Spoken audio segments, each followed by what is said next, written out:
네, 6.3 조기 대선 일주일 앞으로 다가오고 모레부터는 사전투표가 진행됩니다. 오늘 저녁 8시부터죠. 3차 TV 토론이 열립니다. 각 후보들의 자질을 공개적으로 검증할 수 있는 마지막 토론이어서 주목됩니다. 정치인사이트 서가번 홍석준 전 국회의원과 함께 대선 상황 살펴보겠습니다. 안녕하십니까? 안녕하십니까?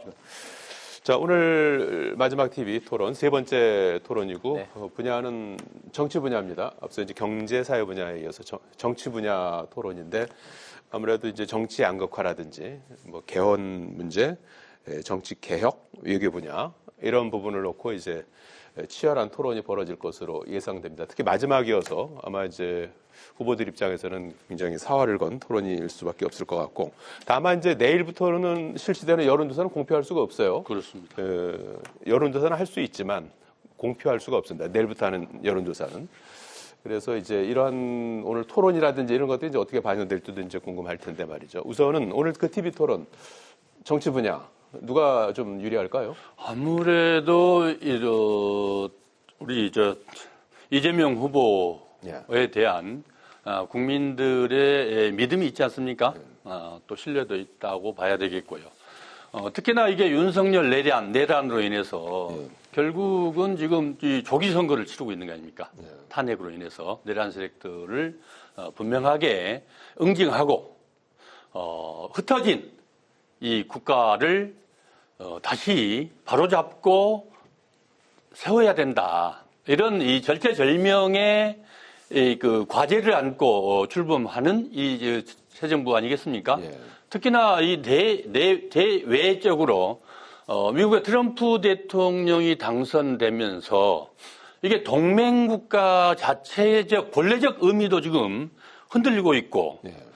특히나 경제적인 분야에서 이 관세 문제 때문에 세계 모든 나라가 지금 그 경악을 하고 있고, 골머리를 싸매면서 어떻게든지 자국의 이익을 확보해내야 되겠다, 지켜내야 되겠다라는 그런 이 각오로 지금 세계 모든 나라들이 지금 대응하고 있는데 우리는 지금 기회를 놓치고 있는 거거든요. 예.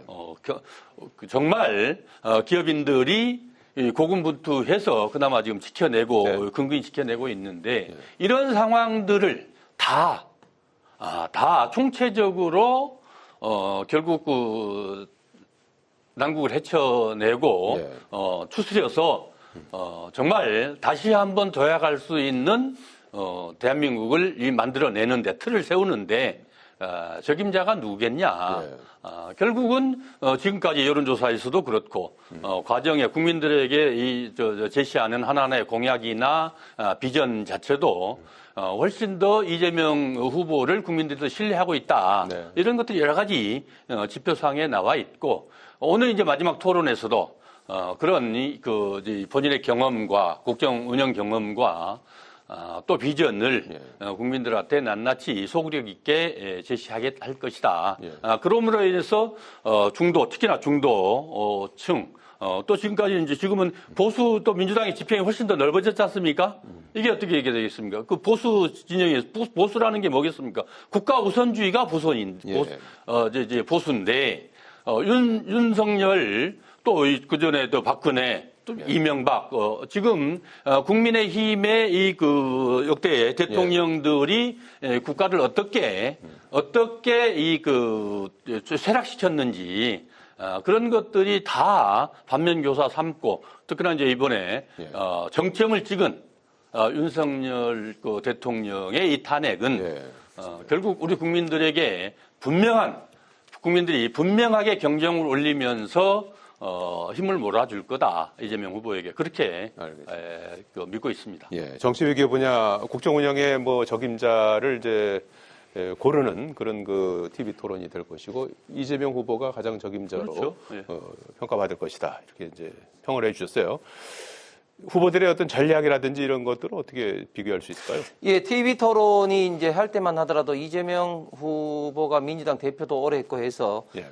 유리하지 않겠나 생각했는데 TV 토론을 하면 할수록 이재명 후보의 좀 어떻게 보면 좀 미천이 좀 드러나고 있고 특히 예. 또 태도적인 면에서도 본인에게 불리한 그런 어떤 질문이라든지 그런 게 오면은 극단적이라든지 뭐 그런 어떤 표현을 쓰면서 또 어쩌라고 하면서 상대방을 무시하는 권위적이고 고압적인 어떤 태도에서도 상당히 좀 비판을 받고 있는 것 같습니다. 그렇기 때문에 시간이 가면 갈수록 지금 김문수 후보의 지지율 추격세가 무서운 이유 중에 하나도 네. 저는 TV 토론을 보는데 거기다가 지금 이재명 후보가 두 번의 TV 토론을 거치면서 굉장히 거짓말과 허위 사실을 계속 이야기하고 있다. 지난번 두 번째 사회분야 토론에서도 부정선거 관련해서 이재명 후보도 그런 적이 있다고 이야기를 하니까 그때는 국정원의 댓글 때문에 이제 그런 것이고 투개표 때문에 그런 것이 아니다고 했는데 2017년 1월 달에 선관위에서 예. 성남시장 이재명 후보가 투개표상에 했던 부정선거를 이야기했다고 해서 그걸 해명하는 자료도 이제 나왔고 또 네. 예를 들면 또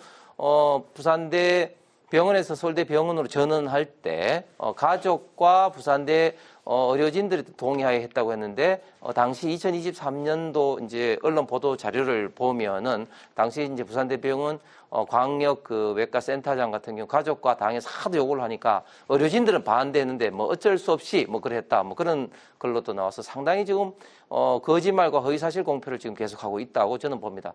오늘 벌어지고 있는 정치 분야의 주제에 있어서도 이재명 후보에게 그렇게 유리한 어떤 그런 주제는 아닌 게 예를 들어서 지금 현재 대표적으로 이재명 후보의 사법 리스크 이런 어떤 범죄 혐의를 덮기 위해서 혐의가 아니죠. 이미 확정된 어떤 사실을 덮기 위해서 했던 여러 가지 어떤 위헌 입법의 양산이라든지 또 저희 대법원장을 비롯한 사법부를 압박, 급박하는 이런 어떤 태도라든지 그런 것들이 김문수 후보는 물론이고 이준석 후보 등으로부터 협공을 당할 그런 어떤 가능성이 많고 여기에 예. 대해서 사실은 이재명 후보의 좀 논리도 마땅치 않기 때문에 예. 이번 토론에 있어서도 이재명 후보가 높은 점수를 받기는 어렵다. 이것이 네. 지지율 격차가 좁히는데 또 하나의 어떤 계기가 될 것으로 보입니다. 예, 알겠습니다.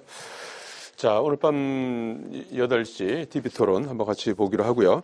오늘 그 이낙연 새미래민주당 상임위 고문이 김문수 국민의힘 대선 후보 지지 선언을 했습니다. 그러면서 개헌, 공동정부 구성을 내용으로 한 연대를 선언했습니다. 투표를 통해서 괴물 독재 국가 출현을 막아달라 이렇게 여러 차례 주장을 하기도 했는데 오늘 그 연대 구상 내용은 어떻게 평가하시고 표심에는 어떤 영향을 줄까요? 참 이게 뭐라고 말해야 될지 예. 참 난감합니다. 난감하다는 게 예. 참으로 어이없고 안타깝다는 거죠. 네. 이 유통기한 지난 불량식품이라고 봐야 안 되겠습니까? 예. 뭐 이게 정말 배신과 야합이란 말조차도 쓰기 아까울 정도의 이런 상황이라고 봅니다. 실제로 이 선거 앞두고 이 단일화라든지 또 협력 관계 이렇게 보면은 세력 대 세력 특히나 득표력을 좀 가지고 있으면서 보태는 형식 아니겠습니까? 예. 또 가장 대표적으로 DJP 예. 또 노무현 대통령 때 정몽준 뭐 나중에 배신으로 인해서 결국 그 파토가 났습니다만은. 네. 모든 이 정치권들의 선거 앞두고 하는 것들이라는 게 진영을 좀 보태는 거거든요. 근데 이낙연 전 총리 민주당에서 전남도지사도 국회의원도 다선했고 총리까지 이렇게 했는데 네. 결국은 지난 총선에서 우리 국민들에게 이미 용도 폐기당한 거 아니겠습니까? 경선 과정에서도 네. 그랬었지만은 마지막 가는 길들이 너무나도 안타깝다. 그런 상황에서 지금 이 김문수 후보에게 얼마나 네. 그 중도 쪽이라든지 또 민주당 계열에서 표를 보태줄 것인지 거의 지금 기대하기 어렵다라는 게 언론도 그렇고 일반 국민들의 인식 아니겠습니까? 예. 이런 상황에서 오히려 김문수 후보 진영으로 보면은 안 하니만 못하지 않느냐. 네. 결국 내부도 지금 제대로 다스리지 못하고 있고, 예. 추스리지 못하고 있는 이런 상황에서 또 한 번의 이 보수 진영의 논란거리만 만들어내는 네. 그런 정도의 상황이다. 크게 대선판에서 의미 있게 또는 아무런 변동사항은 주지 못하는 그런 정도라고 이렇게 이해하면 되겠습니다. 예. 어떻게 보셨습니까? 이낙연 상임고문은 새미래민주당 상임고문이죠. 네. 예.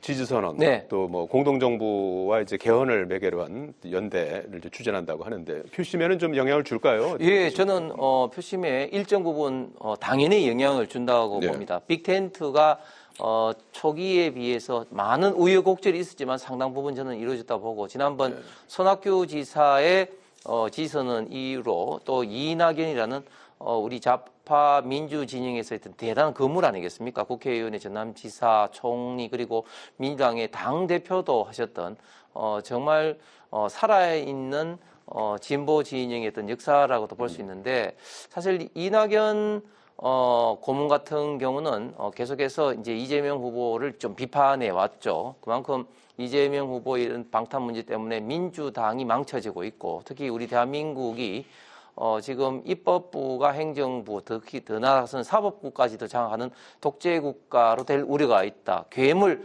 독재국가 출현은 막아야 된다. 이런 어떤 취지의 강연을 그동안 꾸준히 해왔습니다. 그런 어떤 연장선상에서 본인도 많은 고민 끝에 이런 어떤 독재 괴물국가 출현을 막는데 김문수 후보가 그래도 유일한 후보다 이런 어떤 고민 끝에 이제 지선을 했다고 밝혔습니다. 이런 것들이 사실 뭐 표심에 얼마만큼 정확하게 영향을 줄 것인가는 뭐 측정하기는 쉽지는 않지만 그러나 네. 한 가지 확실한 것은 지난번에 우파 보수 진영에서 일부 넘어간 이재명 후보를 지지 선언한 어떤 인사들과는 비교할 수 없을 만큼 네. 비중이 굉장히 크신 분이고 또 어제는 임창열 전 경기지사가 평택에서 김문수 후보 지지선을 하면서 같이 이제 공동 유세를 했습니다. 그래서 네. 경기도의 전 지사들 이인재, 임창열, 손학규 전 지사들이 같이 김문수 후보와 유세하는 아주 보기 드문 어떤 그런 장면도 나왔는데 네. 뒤늦게 발동이 걸렸습니다만 이런 어떤 빅텐트 효과가 저는 지금 막판까지 치열한 이런 어떤 상황에서 굉장히 큰 효과를 발휘할 수 있을 거라고 생각합니다. 네. 자, 그런 가운데 이제 대선 일주일 남았고, 이제 사전 투표는 모레부터 이틀 동안 실시가 됩니다. 남은 이제 변수 가운데 하나가 이제 보수정의 단일화 여부 아니겠습니까? 그래서 이준석 후보는 뭐 완강합니다. 당원들에게 뭐 단일화는 없고 완주 의사를 이제 밝히는 문자를 또 보내기도 했고요. 김문수 후보의 사퇴가 유일한 방법이다 이렇게 이제 공언을 하고 있는 그런 상황이어서 단일화가 이제 될지 싶습니다. 그래서 어쨌든 뭐 이재명 후보는 결국 내란 세력들이 단일화할 것이다 이제 예상하기도 했었는데 어떻게 전망을 하시고 실제로 뭐 시한으로 사전 투표 전이라고 하면 내일까지 아니겠습니까? 그렇죠. 실제로 지금 이 국면에서 김문수 후보는 정말 진퇴양난에 빠진 거 아니겠냐 이렇게 보여집니다. 선거 대선을 치르는데 네. 아무리 준비를 하지 않았다 해도 어쨌든 집권 여당이었잖아요. 네. 집권 세력이었는데 이렇게까지 선거의 전략도 없고 전술도 없고 도대체 그 국민들에게 제시하는 비전도 약하고, 선거라는 게 그런 거 아니겠습니까? 국민들에게 비전을 제시하고, 네. 그것을 우리가 어떤 사람들과 어떻게 이거를 국민들에게 그 실천하겠다라는 그런 의지를 보여주는 것들이 메시지도 그렇고 여러 가지 일정들이 하나하나가 다 거기에 맞춰서 짜여지고 진행되는데 지금 아까 이낙연 고문인가요? 이낙연 씨도 그렇고 다 지금 한 분 한 분들이 한 사람 한 사람들이라는 게 결국은 다 흘러간 물들.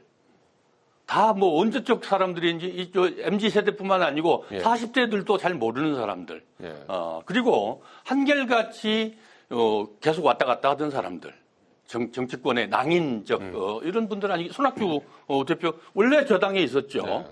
김영삼 전 대통령 때 이 발달해서 그렇게 왔다가 다시 민주당이 왔다가 또 뭐 중간에 뭐 여러 가지 왔다 갔다 하다가 지금 이게 간 분 아니겠습니까? 이낙연 전 지사도 전 총리도 그 부류에 속한다 봐야 되겠고요. 그 와중에 지금 가장 그 반사 이익을 크게 누린 사람이 누구겠냐? 아이러니하게도 이준석이죠. 한껏 단일화를 뭐 다 되는 것처럼 압박을 해내서 내고 또 국민들에게 그렇게 제시했다가 또 이준석 입장에서는 이준석 후보 입장에서는 또 나쁠 게 하나도 없잖아요. 이미 그래서 몸집을 막 키워놨는데 이제 오늘 2시에 기자회견을 하겠다는 거 아니겠습니까? 네, 2시 20분? 네, 2시 20분에 김문수 후보 포기 선언, 후보 포기를 해라. 이런 이 선언을 할 것이다라고 지금 언론들이 또 그 진영에서 흘러나온 소리도 듣고 언론들도 그렇게 예측하고 있을 만큼 오히려 지금 적반하장이죠. 그 와중에 또 김문수 후보의 그 내부는 캠프 내부는 지금 윤상현 의원 그야말로 찐윤의 내란 공조 세력의 핵심이라고 하는 윤상현실 선대위원장을 시켜서 지금 한동훈 측의 조경태 위원장은 지금 철회시키지 않으면은 사퇴하겠다. 이렇게까지. 이 내부도 단속이 안 되면서 외부에서 들어온다 빅텐트라는 건 빅텐트 정도가 아니고 지금 1인용 텐트도 안 되는 그런 수준이고 결국 닥쳤던 개 마냥 결국 이준석은 오히려 더 몸집이 커져서 더 자기 김문수 후보에게는 짐이 되는 그런 지금 이 선거 막판의 이 형국들 참 진퇴양난 아니겠습니까? 네. 단일화까지는 쉽지 않을 걸로 이렇게 이제 예상을 하셨는데 홍 의원님은 어떻게 보십니까? 예, 저는 아직까지도 한 5대5의 가능성이 있다고 봅니다. 지금 2시 20분에 이준석 후보가 김문수 후보 사퇴 촉구 기자회견을 한다고 하는데 그것을 또 뒤집어 보면은 단일화 촉구 기자회견인 것이죠. 지금 현재는 본인이 그렇게 이야기를 하지만 그러나 과연 본인은 결국 이준석 후보가 개인이 끝까지 완주를 했을 때의 어떤 이득과 그리고 단일화를 통한 어떤 이득을 생각을 해봐야 되는데 예를 들면 완주를 했을 때 어떤 이득은 본인이 일정 어떤 득표를 했을 때 그게 5%든 10%든 이 정도 했다는 그런 게 남지만 그럼에도 불구하고 만약 이재명 후보가 된다면 거기에 대한 어떤 책임론에서 온통 독박을 쓸 수밖에 없는 그런 문제도 굉장히 큰 것이죠. 그 반면에 단일화를 했을 경우에는 지금 이준석 후보가 갖고 있는 일부 부정적인 이미지, 예를 들면 싸가지가 없다, 그런 것들이 오히려 단일화를 통해서 이제 우파 보수 진영을 위해서 즉 이재명 정부 괴물 독재 국가를 막는데 본인이 희생했다, 헌신했다 이런 어떤 좋은 어떤 이미지를 확보할 수 있음으로 해서 지금 이준석 후보 같은 경우는 앞으로 정치를 할 날이 장차한데 앞으로도 굉장히 그런 어떤 본인의 어떤 정치적인 좋은 어떤 이미지를 구축을 할 수가 있습니다. 그래서 이런 것들을 끝까지 고민을 하면서 선택을 하지 않을까. 그렇기 때문에 오늘 이제 그 TV 토론을 하고 난 다음에 정말 많은 고민을 해서 결정을 낼 것 같은데 제가 오늘 이 색을 입고 왔지 않습니까? 이 국민의힘의 당색인데 단일화했던 그런 가능성 기대를 합니다. 기대를 하고 시한은 내일까지입니까? 그 이후에도 가능성이 있는 겁니까? 저는 내일이 사실상 마지막이라고 생각합니다. 자, 살펴보도록 하겠습니다. 시간이 거의 다 됐는데요. 요거 하나만 끝으로 짧게 좀 여쭐까요? 민주당이 어제 비법조인도 대법관에 임명할 수 있게 하는 법안, 그리고 대법관 증언 법안 발의를 철회를 했습니다. 이거 어떻게 잘한 겁니까? 어쨌든 후보 캠프에서 논의된 게 아니고 입법권자로서 개별 의원이 한 것들을 정제되지 않는 것들을 후보가 이렇게 분명한 메시지를 국민들에게 전달해서 사법 체계들을 개혁을 하되 질서 있게 또 국민들의 뜻을 물어서 이렇게 하겠다 이런 메시지를 분명하게 제시하지 않았습니까? 알겠습니다. 이재명 후보의 방탄을 위해서 위헌 입법을 마구잡이로 양산하고 있는 법 중에 이 법원조직법인데 이렇게 되면은 김어준, 김재동 같은 사람이 이제 대법관으로 될 수 있는 소지가 있는 것이죠. 그래서 사실 이게 이재명 후보의 뜻이 없었겠으면 당연히 있었는데도 많은 국민들이 우려를 하니까 이렇게 꼬리자리를 지금 하고 있는데 만약 이재명 후보가 된다면 저는 다시 아마 시도할 겁니다. 알겠습니다. 여기까지 듣겠습니다. 감사합니다.